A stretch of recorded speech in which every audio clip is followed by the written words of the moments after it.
arte. Todos nós sabemos sua importância, principalmente nesses tempos em que estamos vivendo. A valorização da arte e a saudade dos espaços culturais nunca foi tão grande. Um desses lugares são os teatros, um lugar onde a arte cênica e a música acontecem, despertando em nós diversos sentimentos. Mas você já parou para pensar em todos os teatros que você conhece, das mudanças que ocorreram desde os mais antigos até os mais contemporâneos e do que será do espaço teatral no futuro?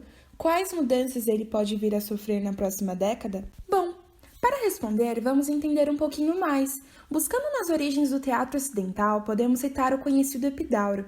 Esse antigo teatro grego possuía elementos iniciais básicos que marcaram a tipologia do que seria o teatro, como a plateia, a orquestra e a esquém, algo que seria o início da chamada caixa cênica, onde os atores atuavam. Os gregos utilizavam maquinários em suas peças para elevar e movimentar os atores, dando maior realismo à cena.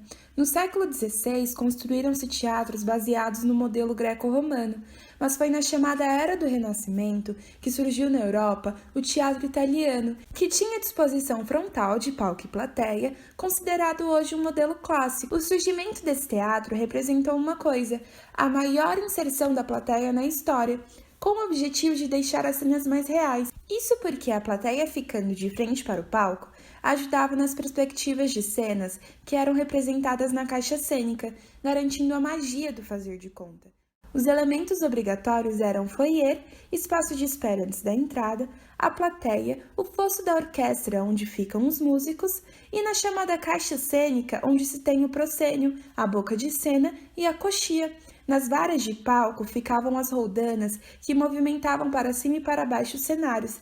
Já a ribalda era a que iluminava frontalmente a cena por velas e a quartelada que poderia ser removida para a movimentação dos atores. Desenvolveu-se inúmeras formas mecânicas e verdadeiras máquinas e aparelhos para levar e mover cenários ou objetos, realizando deslizamento lateral, movimentação vertical, elevadores, fio para elevação de pessoas, tudo para inserir melhor o espectador e permitir que ele adentre na proposta da cena. Com o tempo, esses maquinários foram ganhando mais complexidade e tamanho, deixando a parte acima e os subsolos cada vez maiores, tornando enormes caixas tecnológicas de encenação, necessitando de grandes espaços para serem construídos. Mas depois de décadas houveram críticas a esse realismo teatral e a própria arte teatral ser direcionada ao público de alta classe. Isso é notado nos teatros clássicos de ópera, onde os foyers eram glamurosos e utilizados para uma certa exibição de status e trocas sociais das altas classes. Um exemplo é o Teatro Municipal de São Paulo, onde seus frequentadores eram as famílias ricas cafeeiras. Mas foi só com o advento do cinema, a partir de 1920, que houveram grandes mudanças nos teatros. Como o cinema já tem uma proposta de trazer um realismo ao público e era mais acessível monetariamente, o teatro entrou em crise e precisou se adaptar. Substituindo sua arquitetura clássica, aderiu à chamada arquitetura moderna, com o objetivo de passar a um ar mais moderno e cosmopolita. Surgindo então os cineteatros durante as décadas de 30 e 40, eles trouxeram uma mesclagem desses dois entretenimentos e várias dessas mudanças se mantiveram até hoje. A fossa da orquestra acabou sumindo, uma vez que as caixas de som surgiram. A vara de palco agora também segura a tela para a passagem de filmes. A ribalda não é mais iluminada por velas, e sim por lâmpadas. Uma sala ao fundo da plateia surgiu para colocar a retroprojetora, que reproduz o filme.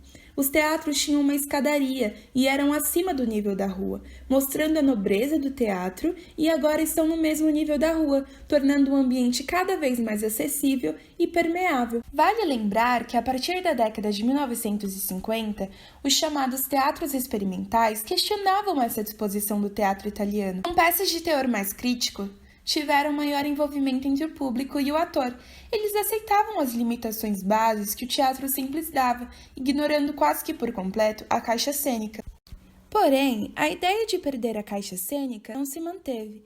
No início do século XXI, os teatros ainda continuam com a ideia frontal do público e de realizar na caixa cênica uma atmosfera mais real. A sala ao fundo, antes destinada para retroprojetora, funciona agora para abrigar computadores que controlam vários aparatos tecnológicos de iluminação localizados nas varas de palco.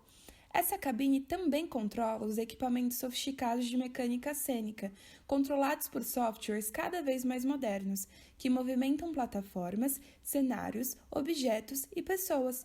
Como não ocupam tanto espaço como os maquinários antigos, os teatros agora podem ser encontrados em lugares menores e em shoppings. A tecnologia revolucionou a caixa cênica e melhorou essa ideia já antiga de trazer a realidade à cena, com truques que apelam bastante para a nossa visão e sentidos, surpreendendo o público que vê a fantasia no acontecer ao vivo. Com a tecnologia cada vez mais forte, é de se pensar em como essa verdadeira máquina de encenação irá evoluir daqui a uma década. Quais serão as novas mudanças nos teatros? Talvez podemos pensar em coisas básicas, como a redução da bilheteria com os ingressos online e dos foyeres em teatros de rua possuírem restaurantes e lojas, fazendo daquele espaço algo mais público, permeável e utilizável durante o dia, quando as peças não forem tão frequentes. Ou o anexo de telas de comando nas cadeiras, que podem desde pedir a comida até talvez participar da própria peça. Por que não? Escolhendo o que acontecerá na cena. Na questão dos distanciamentos, os teatros drive-in são uma ótima opção. Mas e se pensarmos mais a fundo sobre a tecnologia? Podíamos ter uma espécie de tela verde que, quando colocamos um óculos especial, aparece um cenário atrás dos atores. Ou com um óculos de realidade virtual, em que você se veja no palco como personagem principal, pelos olhos das câmeras que rondeiam um palco. E por que não imaginar uma plateia que se desloca em volta do palco nas cenas, ou fones que tocariam o chamado som 8D, que reproduzem vários planos de som, trazendo uma sensibilidade maior e a sonorização espacial diferente, de forma que o público tenha uma experiência imersiva, acompanhados por cadeiras que se movem.